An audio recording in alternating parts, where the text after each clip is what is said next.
Hello, my mimics. We're pointing in the wrong direction. Welcome back to the Mimic Commentary, episode 41. And I wanna be honest with you all. I think I've been very honest already, but I want to be a little more honest. One of my issues with doing the Mimic Commentary was I didn't know how we would do our mimic hunting. Like, when should we start, and what should it look like? I expect us to find mimics that I haven't found, like, on my own along the way, but, I was searching for them after playing through the game a few times. Like, that's when it really, like, clicked for me. So, what I thought of was kind of something similar to when we were talking to Gideon, and we did, like, 2 truths and a lie. So far, we have, just looking at our inventory for the crafting materials, we have sliver of meat, strip of white flesh. Flight pinion, stormhawk feather. We have, I don't think I said that right. Smoldering butterfly, nascent butterfly, okay? Herba, dew-kissed herba. Earthly flower, poison bloom. These 3 mushrooms. Mushroom, toxic mushroom, melted mushroom. We have, from our maps, where do we go? Siofra. 2 great rivers flow beneath the lands between the Siofra and the Ancestral. So 2 rivers. When we met Rena the witch, she had 2 faces. She's 2-faced. She's one person. She's one and not the other. What else do we have? The above ground and the below ground, okay? A lot of 2s. So what I'm thinking is we should be searching for what's the original, what's the mimic, and the third is what's the mimic that has become, like, original. Maybe not original, like, legitimate. Like, it's not a copy anymore. If we look at, the Lost Ashes of War, thus does the copy pass into becoming the genuine article. So that's what I think we should be looking for, and we should be asking questions. Like, so for example, we have the Eternal City. We have this white stone structure, then we have this black stone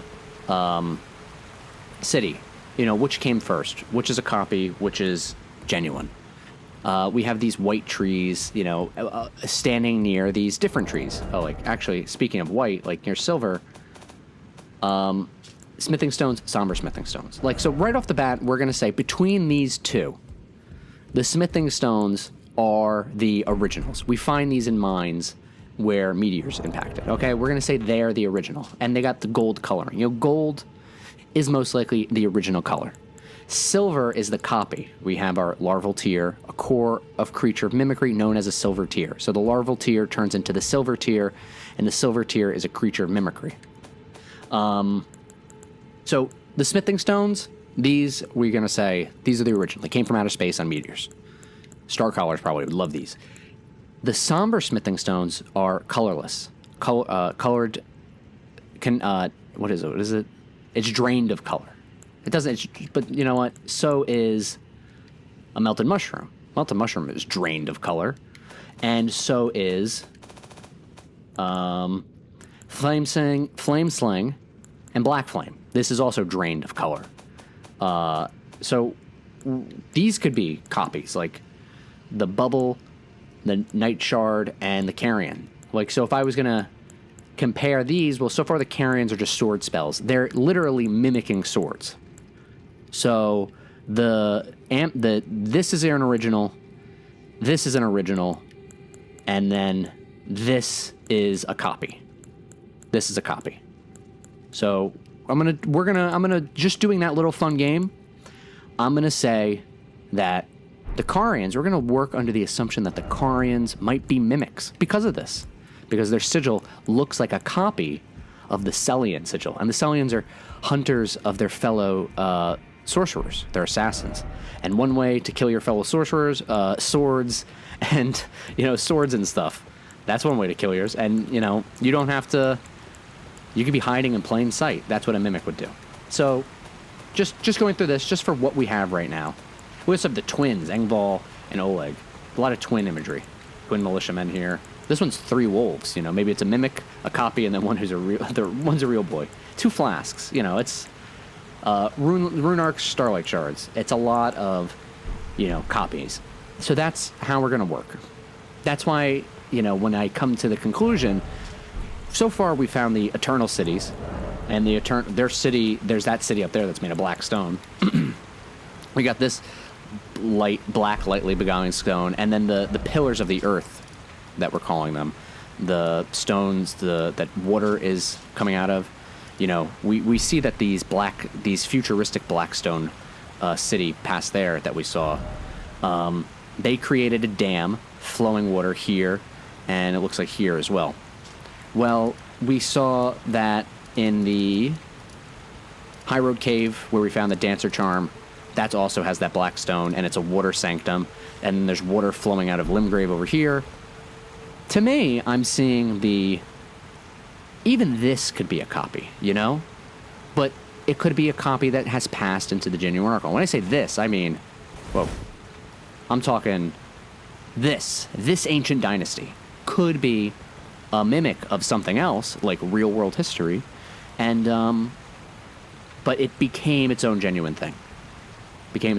So that's kind of how we're going to work when we see things and we think about things. Like, there's all the plant life down here. Like, it looks the same. Everything down here is the same, but different. Just, For example, we found a nomadic merchant. Now, it's not too weird that a nomadic merchant would be down here. From talking to Kale, it seems like these people they're endangered. They fear of getting attacked, especially in a world like this where people have gone mad. I think, is his eyes closed? They're kind of closed. But why is he down here? Is this a real nomadic merchant? Or are nomadic merchants, are none of them really real? And the reason why we want to look at these, trying to find what the mimics are, is, let's use the soap, because my guy's looking dirty. Maybe we should put soap on the hotbar.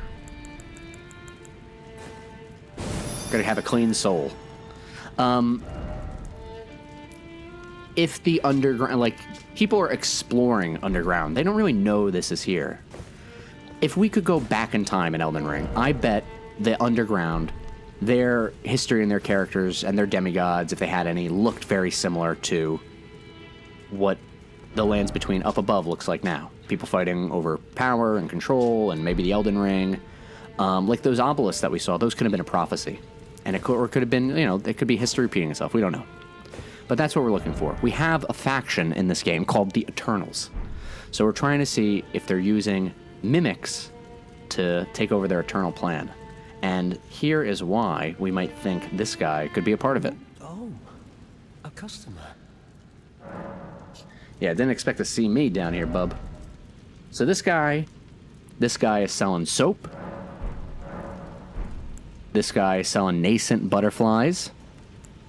He's selling a larval tear, and he's selling 2 nomadic warriors cookbooks to create oil and soap and cured meats, white cured meats, dappled cured meats. A shotel, a curved weapon. So far, we know a lot about these curved weapons so far. Regular arrows and then magic arrows. So this guy has a very interesting inventory. First, let's buy the cookbooks, because I need both of those. We can come back later if we need to buy any of this stuff. Goodbye. Till next time. Oh, he sounds like... Wait, his voice. Good customer. Goodbye. Till next time. Oh, that sounds like, Thops' voice actor, I think. As well as the eccentric merchant in Dark Souls 1. So, okay. How do we make soap, oil pots, and roped oil pots? To make soap, we need melted mushrooms. So to clean yourself, you have to use the mimic mushrooms. That's pretty crazy. Okay, let's make a few mimic mushrooms. Let's make a few soap out of some mimic mushrooms. What do we need to make... what was the other thing we got? Oh, an oil pot. What do you need to make an oil pot? More melted mushrooms.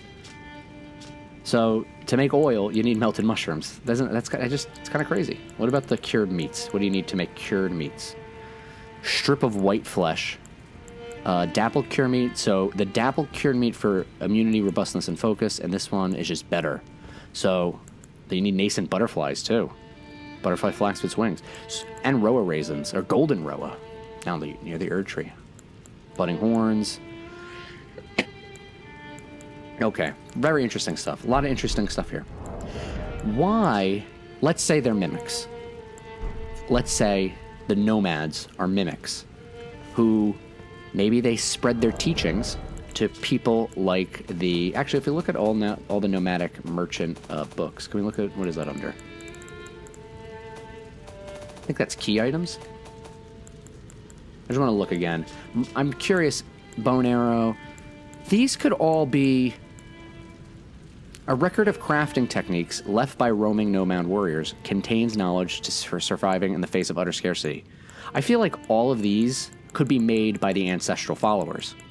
The Ancestral followers would know how to make soap, oil for their lanterns, bows, grease, cotton for their clothes, maybe, eventually, at least. So the nomads are going around sharing this knowledge of very basic things for surviving in the face of utter scarcity. Now, why would they do that? He also has, just remember, all right? He's got the soap. You know, in utter scarcity, you still have to be clean because you need a clean soul, especially if you're an eternal being. Our curved shotel. Let's buy the shotel. Let's sell 2 of these. Oh, and you know what? Let me try to buy the larval tier 2. Because that's our second one. And we want the shotel. And then we can get 2 of the stone sword keys. Yeah, it's just... Goodbye. So right now, I'm going to operate the nomadic merchants. They are mimics. Including Kale and this guy. And they all look the same, too. So why not? This guy, mimic. They're our mimic faction. They're working for the Eternals. That's how we're doing it. Just like, when we look at, who works for Godric.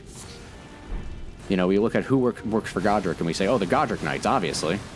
And then we could just do the same with the Eternals. So I'm saying that the mimics work for the Eternals. The poison... Actually, I was thinking about this earlier today. Does this clean it? No. Do I have that one? I can't use fire grease on this weapon. I can? Oh, because it's not magic damage. Oh, that's sick. I didn't know I could use grease. Scream when on fire. Trees don't like fire.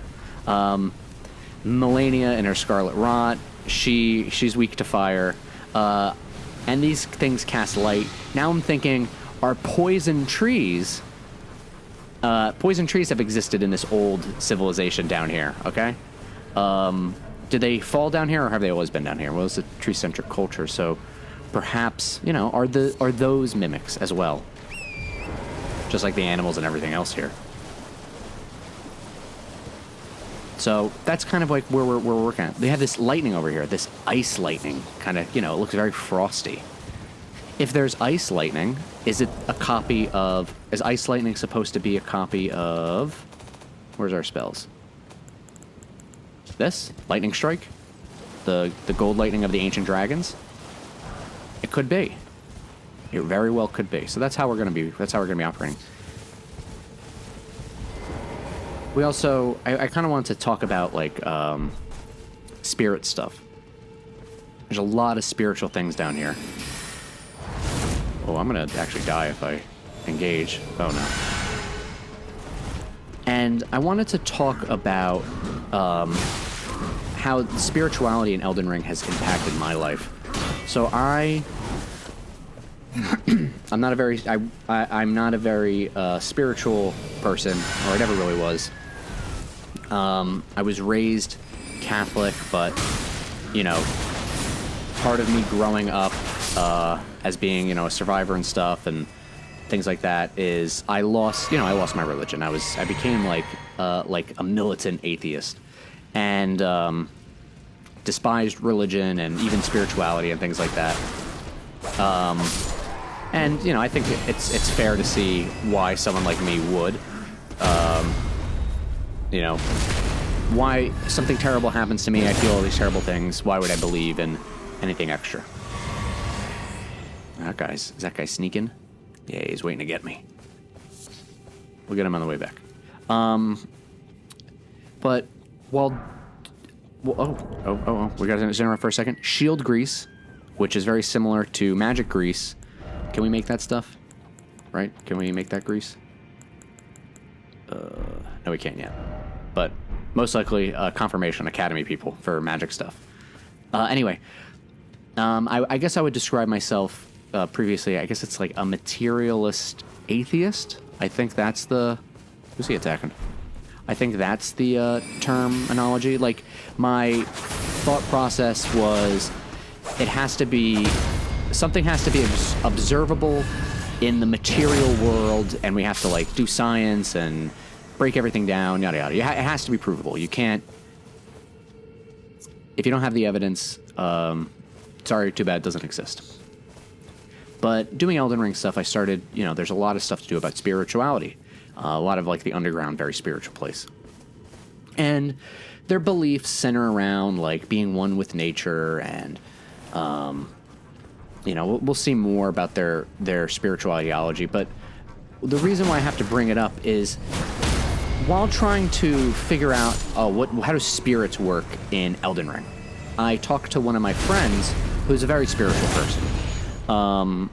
She has incredibly spiritual... she does things like tarot card readings and, stuff like that. And I wanted to interview her to help me understand the character of Marika better. So I was thinking, like, if I was going to write about Marika and her spirituality, she's a deity, people pray to her, other stuff that we'll learn in Elden Ring. Just want to make note, let's consider that this could be a prophecy. These could have been built... These images could have been built before the events depicted on them happened. That could have been part of the Claymen religion. Whoever sent them. The Claymen are not real men, so the Claymen probably mimics sent by Celia or the Eternals. We'll say the Claymen were sent by the Eternals to spread their religion and their prophecies. So those images could be predicting the future. So I interviewed my friend because I wanted to have her perspective on spirituality. And I told her it's for the video game I do.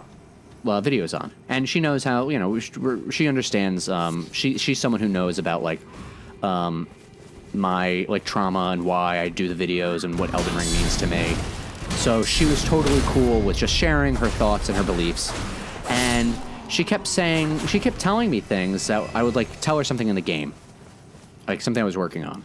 And she would give, like, some concept. And then she would expand on it. And then she would say something that was, like, in Elden Ring. And I was like, whoa. It looks like the spiritual beliefs in Elden Ring... Oh, that was a great drop. The spiritual beliefs in Elden Ring are just kind of like, they're just mimicking real life. Headband decorated by a pair of great horns, worn by ancestral follower warriors. The ancestral followers keep their distance from the Erd Tree, awaiting new buds. They are certain to sprout from their very flesh and indeed their souls. Buds as in budding plants. So, okay, here we go. This is perfect. We got Trina Lily. We can think and sit. So this is kind of what I mean. I was talking to my friend, trying to understand more about these types of dynamics. And the conversations we would get into, for one, they were like understanding what she believed helped me understand what could help me with my own healing. And so the how I'm going to interpret the spirituality in Elden Ring is going to be reflective of what spirituality means to me. Part of my healing process, I still consider myself an atheist, but now I consider myself a spiritual atheist, where the physical world is explainable, it is material, it is, you can science out how things exist in this world. Okay? Like, if it can't be observed, it might not exist. Or we might not have the tools to observe it, and we just don't know it exists yet. Something like that, okay? That leaves out, like, a Christian God as described in the Bible, would not be something I would believe in. You know, you can't prove that God exists. You just have to have faith. So how does that tie into the spiritual part of spiritual atheism? Well, when I've been doing introspective on myself, you know, atheism doesn't find the answers for me, the questions that I have. And when I would practice things like yoga and then meditation, I could find those answers, but they aren't something that is fully like explainable in words. Sometimes it's just a feeling, and you know, a feeling that comes from attempting to just be present and observe how I feel, observing how my body feels, just focusing on breathing, you know, taking away the worldly outside distractions and just looking inward. And that's kind of doing that type of work on myself made me realize that this is what I think this is, or at least this is, it made me mature my opinion to this is what spirituality is. It's looking inward and, you know, finding maybe joy or relief through that process.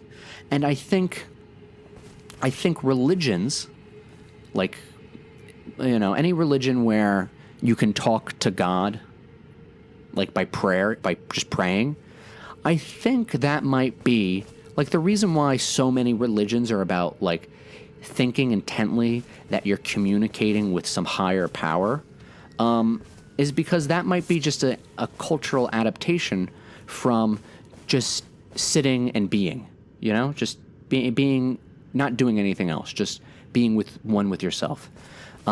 There are cultures in this world, similar to the Ancestral followers that still exist. They have not been destroyed by colonization or modernization. Modernity has not taken over them. Maybe I'll find an article, I'll put it in the description and find it. But I remember there was one of these types of, you know, communities, these types of people, maybe in South America, and they were being observed by documentarians, and they noticed that the thing that these people do the most is nothing. Like, most of their day is filled with nothing. They're just sitting there doing nothing. They're not sleeping. They're just not doing anything. And they can't communicate with these people. They can't ask them what they're doing because I think that would go against, you know, the science part of it, the social science. But what they could be doing, they could be, you know, just what humans did before we had all the things we have now. Maybe they're just sitting and praying. They're just being with themselves.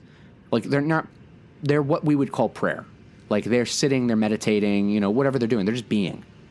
When it comes to religions, now we have organization of doing that.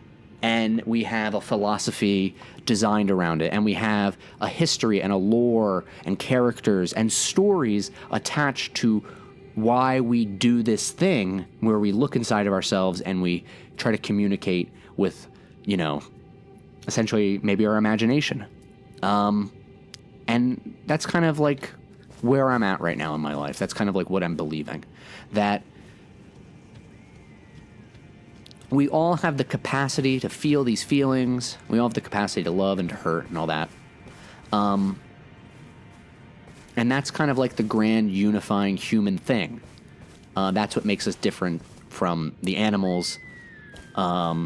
It's to, I guess, maybe to be able to do that, to be contemplative and to use our intelligence to look inward. And I don't think science can fully explain that. I don't think materialistic science can explain why we all do this. Or why majority of humans have been doing it for all of human history, I should say. So when I look at items like the ancestral followers keep their distance from the Erd tree awaiting new buds, they are certain to sprout from their flesh and indeed their souls. This gives me a sense that these people believe that they are interconnected with the world, that their spirits are interconnected with the spirits of animals and plants and all of that, but their bodies are the only thing that's separate, that these people are living in two different worlds. And we can kind of see that. We got these great horn headbands. This is real. It's physical. It's in the physical world of Elden Ring. But this guy is wearing it, and he's a spirit. So maybe they have ascended in some way doing this in this magical world of Elden Ring. So that's kind of where I'm at. And thank you, St. Trina. That's kind of where I'm at in my thoughts and beliefs. And I think there is, some beauty in that. Jesus, the freaking, and if you ascend high enough, you get a heat-seeking freaking missile. Holy crap! I forgot about how hard that was. Oh gosh, I lost my train of thought. Oh, so in my what do you call it? My prophecy video. I got it's a very weird video. You're supposed to recognize that, like, this isn't a normal YouTube video and the person making it might not be doing too hot. And I got a comment from someone that was like, I just want to let you know that, I don't know you, you don't know me, but I just want to let you know that, like, Jesus loves you. But to feel his love, you just have to put your trust in God, or something like that. They said something along those lines. And, that doesn't really mean anything to me. I don't believe that. But I do believe that since that person believed it, they were showing, like, their love and compassion for me in their own unique way. Our ascending gate. Let's put a marker here. We'll come back to that. We'll do that on our way back. And although I don't, we might disagree on, like, maybe our politics disagree because maybe their politics are informed by their really, oh my God, please don't die from the fall. Oh, Jesus. Oh, Jesus. See, that's what I get for not believing in him. Although we might have political disagreements, our worldviews might be different. This person honestly believes that I could find the same love and happiness that they can and love for myself if I accept the love of, the person that they talk to in their head. Like when they're just sitting by themselves or they're going through a tough time or whatever, whoever that may be. Like, Hugh in this game, he prays to America. He's not talking directly to America. America can't hear him. She may have never even talked to him at all. Hugh and America may have never had a relationship. But he has belief in her. And his belief in her and his prayers to her help him get through the day. And so this person leaving me that comment, although I don't believe in those things, I understand where their heart is and that they meant it as, like, a very kind, nice thing. They saw that I was in distress, and the stories that they love and the stories that they follow, taught the lesson that, well, they should show kindness to others, of people in need. If they believe in what I believe in, they could be happy to. And I think that's beautiful. And I think that was a really, really special comment that I got. Really special comment. I don't know. I don't know how else to express it. I hope that expressed it. And back to Elden Ring. These axe made from herbivore skull, weapon of the ancestral followers who disdain metal. The axe is more of a bludgeoning. It forgoes a bladed edge, instead using the beast's molar teeth to buffet foes, dealing striking damage. Yeah, I just think there's a little bit of beauty in that. And it really made me feel nice. And that's kind of how I'm going to imagine the spirituality in this game. That's kind of what it looks like, to be one with the world. Like, these guys, oh geez, they're attacking me because I am an outsider, Oh my God. Jeez Louise. Okay, so that's a tough guy. I think it's the first I've ever seen of him. No wonder they put him right there. Oh, and he gained health from killing me. So, why, we have, all throughout Elden Ring, people are attacking us. Mostly because we're tarnished. But these people are probably attacking us not because we're tarnished, but because they don't know who we are, and the last time people were down here, they might have started killing them, The sorcerers who come from the academy and from the capital, they may not have been too friendly to our ancestral followers down here. I mean, this is a fairly peaceful place. If we weren't coming down here, there'd be no violence. Like, these guys are hunting, but there's a lot of animals. They're not over-hunting. They disdain metal. They're not going to destroy this world. This world is safe with them. But we look at, we can't even go to Caelid. Gideon the All-Knowing is like, don't go to Caelid. That place is rotted beyond belief. It's dangerous there, Some person in a war set off a scarlet rot weapon out of their body and it is uninhabitable. So, kind of like our world, you know? We got pollution and bombs and stuff. That's not very spiritual in nature and practice. Very, very disconnected from ourselves in this world. With phones and social media and things of that nature. And like what our content looks like, what we like to watch. Like, you know, I'm gonna toot my own horn here.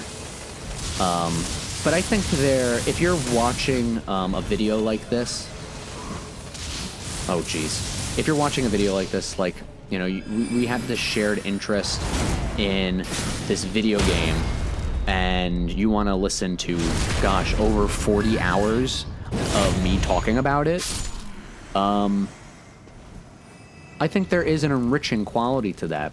Not because I know some secret that you don't, and, you know, maybe you would you have learned more from listening to a 60-second TikTok about this, that, or the other thing, or like a 12-minute video of, you know, some science guys, like, figuring out something. I don't know. Maybe of the world, but, you know, what we're doing right now is, like, we're communicating and we're sharing, and I think that is, like, that's really magical. That's, like, I don't know, if you're watching a video like this, you know, there must be, the reason why is you want, you know, not just to know about this game, but you want human connection as well. Alright, so it's getting more difficult the further we go into Siofra River, and because we're fighting new types of enemies that are more ambushy. But you want that human connection. It's not just about knowing more about Elden Ring. And here we go, another Trina lily. Look, oh my god, see, this is what I mean. Like, the animals don't care about this guy. There's so many of them. Look at all these guys. For us, they don't like us. This is why. We see a problem when we attack it. Yeah, I don't know. I think that there's something... It's the same thing with, like, why people watch streamers. Now, I think it would depend on what the streamers are talking about. Like, what we're doing here for the Mimic commentary is we're doing essentially art analysis. I'm doing trauma sharing, things like that. I think you know, I'm not gonna lie, I do think I provide more enriching content on the internet than other people who do maybe similar things. But that's only because my goal is to just be genuine. And show my passions and show my flaws and things like that. Like, to try and be human. And that's kind of where my spirituality is, like, informing me. And their spirituality informs them to pray in some way. So they're doing a rhythmic stomping dance towards... Are they doing it towards the building? Oh, wow. Maybe they think... Oh, they're pointing this way, too. Who knows what they think? But isn't that interesting? What are they praying to? What are they praying to? Okay, wait. Let's... He's facing that way. And then that guy's facing that way. So whatever's up there might be what they're praying to. Oh, the sending gate. We want to hit that. We want to keep going this way. Maybe I'll hit the sending gate on the way back. We'll see what that does. So that's pretty interesting. So when we get up there, we'll find what they're praying to. How many? And this is here's why Jack is a mimic. There's nobody like Jack as a mimic. How many lore videos? How many lore theorists are going to tell you that whatever we find up there, the Ancestral followers are praying to it? Huh? I'm going to tell you, ain't nobody do it like we do it. Thus does the copy pass into the genuine article. This is where that's like where my cockiness comes in. You know, I think in the Mimic in the Garden, Mimic in a Garden episode, I talked about, like, I was so cocky and I thought I was the Chad, I was better than everyone else. Oh, they're praying this way too. Okay, so they also... They're praying to whatever's up there. It's all red up there. It's crazy. What can that be? The rats, too. Holy moly, the rats are enraptured by maybe the tree? No, probably just whatever's up there, I'm going to say. The rats are even interested. Holy. That's pretty interesting. That's spirituality, too. Like, there is some interconnectedness between the humans and the animals here. Maybe it's because of the rhythmic dancing of the ancestral followers that enraptures the animals, like a snake charmer or something. Like, they're not, they're able to communicate with the animals in a way because they understand them. Maybe it's because of spirituality, maybe because they are touching the spirit of the rats, or it's just the way they live their lives that they're more in tune with nature and how nature feels. Maybe that's what it is.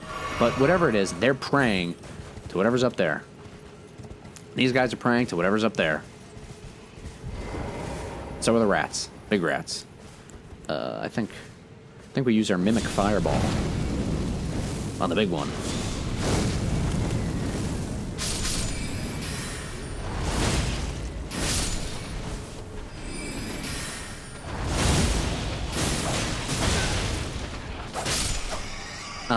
I don't know, but sometimes my cockiness, I think, now we're going to do some self-analyzing. Sometimes I think my cockiness is me trying to exhibit self-love, but vocally, and I don't know how to do that unless it is, like theatrical and dramatic. Woo! Power gathers somewhere and horn remains. All right, we'll do that on the way out. I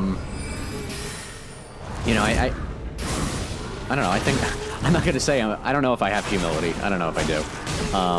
But I also think that a lot of people have. I'm not any more special than anyone else. Everyone has the capacity to be whatever they want to be.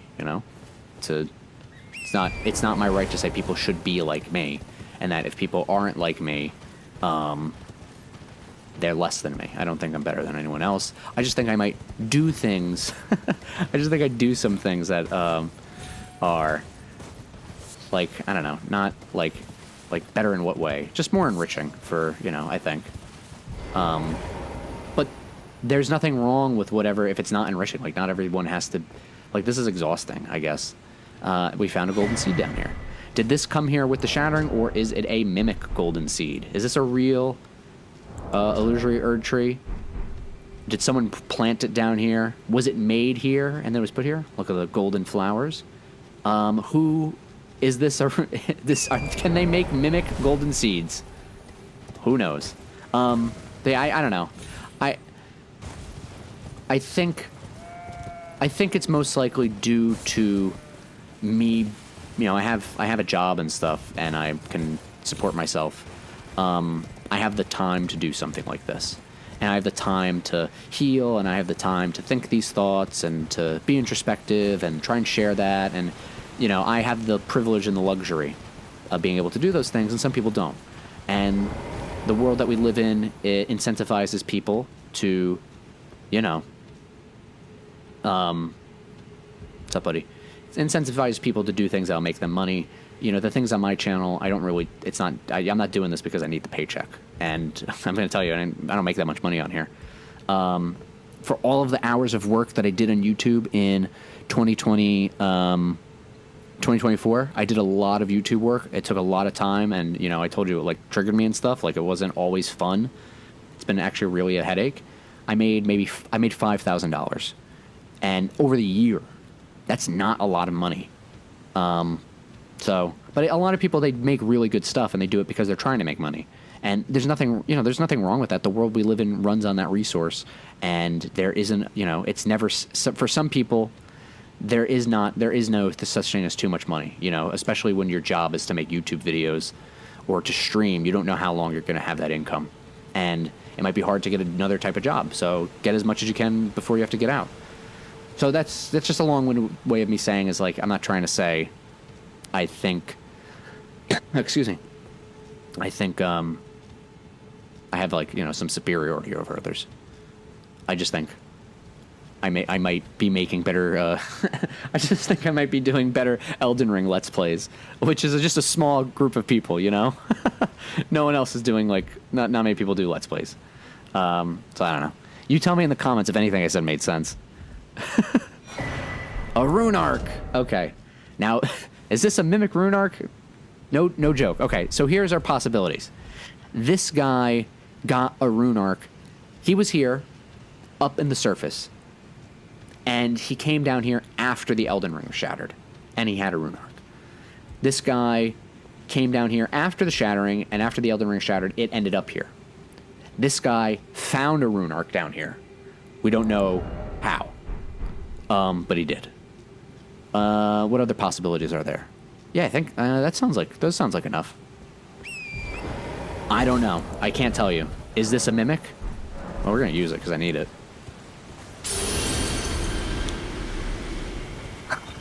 Yeah, I don't know, but that's kind of that's how we're doing our mimic testing. It could be. There could be, a way to make mimic rune arcs. They could have been trying to make a fake Elden Ring, or the Elden Ring that we don't even know if the Elden Ring is real yet. We haven't seen it. I ain't never seen an Elden Ring. Yeah. All right. Now I feel, just to tell you how I feel after talking about all that, I feel very self-conscious, and I hope I'm not judged too harshly. I don't know if what I said was could hurt anyone's feelings or something like that. So I feel self-conscious after sharing those things. It looks like if we went up there first, this would have been the way down to get back into the level, so you don't have to use a Site of Grace. So that is how we're going to operate when we do that. We're going to go over there to finish out the episode, and then the next episode we'll be going on our way back. I wanted to do a talk like this because one of the problems I have with Mimic commentary videos... oh, geez. Woo! Thank you, Torrent. One issue I have with Mimic commentary videos is I get nervous about, I don't know what I'm going to talk about. And that's kind of like when hiatuses occur, it's because I'm nervous about what am I going to say next. The putting off Siofra River was because we didn't do Stormvale Castle and stuff because then I'd have to do Siofra. And I didn't feel ready to talk about it because I just didn't feel like I'd have something interesting to say. There's items here, but I really I heavily rely on using item descriptions to start our discussions, I think. And a place like Siofra River requires not a lot of... It requires more intuition and imagination than somewhere like Stormvale Castle. Stormvale Castle is pretty straightforward about what it's trying to show you and what happened there. Oh, goodness. Oh, please, I don't want to lose my rune arc. But Siofra doesn't, and a lot of the stuff moving forward won't. So that's kind of why there's a delay when I do those things. And I was kind of considering that if I start doing more kind of personal talks in between running between areas and making it relevant to the theming of the area, then I don't know, I'd feel more confident to film so many episodes. This Siofra River episode, starting with the Mimic in the Garden episode. This is just to let you guys know if you're not watching Early Access. Starting with the Mimic in a Garden episode, those is... I got a burst of inspiration, and, I just, I was okay, I know what I'm going to talk about. So let's go do these levels. I'm excited to do the Mimic commentary because I know what I'm going to talk about. And that's also kind of the journaling aspect, too. Why, why this is considered my journal. We found what looks like another well. This is the below the well. So the Eternals, who built these black structures into the ground, they built wells first to come down here. Most likely. So it's either they built wells to get out of here or they built wells to get come down here. My assumption is the wells came first, then they built the cities. So why they have these inverted structures. So the Eternals had to come underground. And that would make sense why they do all this Mimic stuff. Oh, look at this. They're This is kind of like a lit candle tree. We don't have candle tree stuff, but we've seen them in the out in the wild. They kind of look like these. It looks like the beads are dropping. Maybe that's dew and sap. There's leaves around the outside, and then it's fire at the top. It's kind of like an herb tree. The tree glows at the leaves, and it drops the dew and sap. Maybe those are lilies down there. Those kind of look like, yeah, right? Trina's lily. That kind of looks like a lily. Maybe the reason why we're seeing so much lily imagery down here, lilidry, is because this culture, this eternal culture, they worship the god of sleep. Maybe Saint Trina is part of the eternal religion. Ooh, that's interesting. Maybe this is for Saint Trina. Saint Trina's stuff is kind of like, it's kind of silvery. If we compare it to the Trina lilies, it's or not the Trina lilies. What was I thinking of? The nascent butterflies, which are down here. Which nascent butterfly probably tied to Saint Trina, right? Kind of both wispy. Well, they're not tied to Saint Trina, but they're down here, and we're tying them to the Eternals, and so are the Trina lilies. So these are we're putting them together. These very rare materials. Saint Trina looks like Saint Trina is the one who part of the maybe if this is a god that the Eternals worship. We're trying to think. If this is a god that the Eternals worship, Saint Trina, who's the saint of sleep, and spirits coming to people in dreams. Come on. I saw Luna in a dream, and maybe that was her spirit. But I don't know. The Eternals could be worshiping this god, and Saint Trina could be influencing these people who are utterly captivated by her. Utterly captivated. Because, hey, maybe that's part of the Mimic plan, the Eternal plot. So, this is Caelid, and the well goes into Caelid, so we're going to go up here and see what's happening. Imp statues, too. Did they invent the imp statues to lock it in, or did someone else lock it? I'm going to assume that's different. I'm going to say, maybe the sorcerers brought it down, they locked their way. Yeah, Caelid is dangerous, so, yeah, you would want to lock the well. Don't let anything from Caelid to come down here and follow us. Limgrave is safer, even though it's surrounded by rune bears.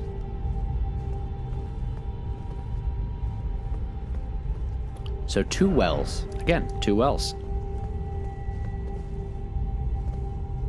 This one seems faster, but maybe it's because they're not giving us anything to look at. Ooh. Automatic doors. Deep Siofra well. And here's Caelid. And we're not gonna do Caelid yet. We're gonna hit the priest though. But it's interesting that this well is there's also a rune bear over here. Did this Caelid rune bear come from Limgrave, or the vice versa? Is that the migratory factor that came down the wells? And then, look at that. The Everjail Watcher guys. Are they blocking the well entrance? Who put those there? We'll ask those questions next time. All right. Hope you guys enjoyed this episode of the main commentary. Next episode, we may be able to finish Siofra next episode. We'll see. No promises. Because after Siofra, we do Liurnia. And that's going to be awesome. Okay. You know the drill. Let's do the thing.